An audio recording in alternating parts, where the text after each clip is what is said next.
Selanjutnya kita akan simak informasi terpopuler situs cnbc.com yang menjadi sorotan pasar keuangan dalam Hot News. Kita ke informasi yang pertama. Informasi yang pertama, gelombang pemutusan hubungan kerja atau PHK ternyata masih terus terjadi di industri tekstil dan juga produk tekstil atau TPT di dalam negeri. Terbaru, sebuah pabrik di Semarang akhirnya tiarap setelah melakukan PHK bertahap. Hal ini diungkapkan oleh Presiden Konfederasi Serikat Pekerja Nusantara atau KSPN Rustadi, dan menurut Rustadi, gelombang PHK industri TPT di dalam negeri terus berlanjut karena berbagai faktor. Salah satunya tidak ada penjualan. Rustadi membeberkan ada PHK 340 orang di PT Sinar Pancajaya di Semarang dan hingga kini tutup total. Pabrik ini sebelumnya punya pekerjaan sekitar 3.000-an orang dan PHK dilakukan secara bertahap hingga yang terakhir PHK 340 orang, sementara perihal pesangon masih dalam tahap negosiasi. Rustadi pun berharap pemerintah bergerak cepat untuk mengatasi gelombang PHK yang masih terus terjadi. Bahkan sampai sekarang juga banyak perusahaan TPT yang hanya memperlakukan kerja 3 hari dalam seminggu akibat minimnya permintaan baik lokal maupun ekspor.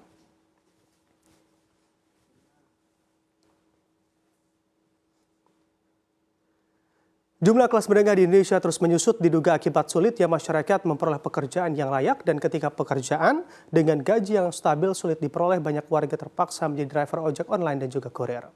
Dosen Sekolah Bisnis dan juga Manajemen SBM Institut Teknologi Bandung atau ITB, Yorga Permana mengatakan mayoritas driver ojol sebenarnya ingin beralih ke pekerjaan di sektor formal. Namun mereka tidak memiliki banyak pilihan sehingga terpaksa terus bekerja di sektor yang disebut gig worker tersebut. Yorga mengatakan banyaknya masyarakat yang bekerja di sektor gig ini menyimpan ancaman tersendiri bagi perekonomian, dan dirinya mengatakan pekerja gig tidak memiliki upah bulanan dan tidak memiliki kepastian pendapatan. Sehingga kebanyakan dari mereka tidak mampu melakukan mobilitas ke atas menjadi kelas menengah. Yorga juga menuturkan 25% driver ojol berasal dari Jabodetabek dan 40% ada di Pulau Jawa. Sektor pekerjaan ini selama 10 tahun menjadi penyumbang terbesar lapangan kerja baru di Jakarta.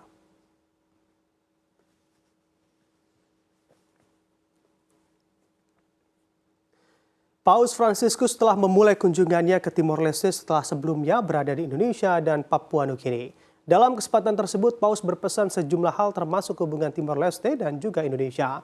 Melansir Vatikan News, Paus mengatakan setelah lebih dari seperempat abad konflik dalam upaya mencapai kemerdekaan, Timor Leste kini telah mampu bangkit kembali. Paus pun menyebut negara tersebut juga telah menemukan jalan menuju perdamaian dan memulai fase baru pembangunan yang meningkatkan kesejahteraan hidup dan apresiasi terhadap keindahan alam serta sumber daya manusia dan alamnya. Hal ini disampaikan Paus saat berbicara kepada para pemimpin politik, perwakilan masyarakat sipil, dan anggota korps diplomatik tak lama setelah tiba di Dili pada hari Senin kemarin. Paus Fransiskus juga berdoa agar di konflik-konflik lain di seluruh dunia, keinginan untuk perdamaian dan pembersihan hati nurani dapat menang.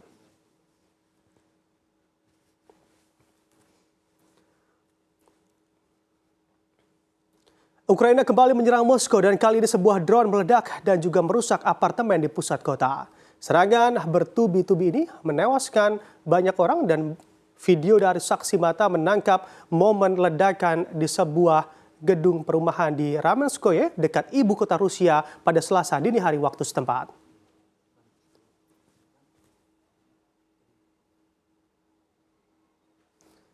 Ya, pejabat Rusia mengatakan bahwa mereka telah menembak jatuh setidaknya 15 drone di sekitar Moskow semalaman dalam gelombang serangan yang menyebabkan gedung-gedung perumahan terbakar dan memaksa lebih dari 30 penerbangan di ibu kota ditangguhkan. Serangan ini juga menewaskan seorang wanita berusia 46 tahun dan 3 orang terluka di Ramenskoye. Distrik Ramenskoye ini juga terletak sekitar 50 km tenggara dari pusat Moskow, memiliki populasi sekitar 1,4 juta orang.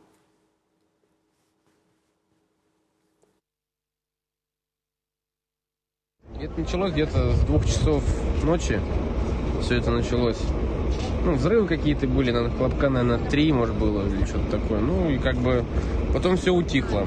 Мы как раз на 15 этаже, вот прям у нас одно окно сюда идет. И где-то часа в 4:20, я уже не помню, или в 5:20, я по лестнице уже спускался. Только это запомнил. Как помню, взрыв был. Я встал, понял, что что-то горит, посмотрел на нижние этажи. Видел, пожар горит. Так быстрее какие-то вещи собрали и быстрее спустились. Машина у нас там еще внизу стоит, пострадала, он прям сит. Сейчас как бы не вещи забрать, ничего пока неизвестно.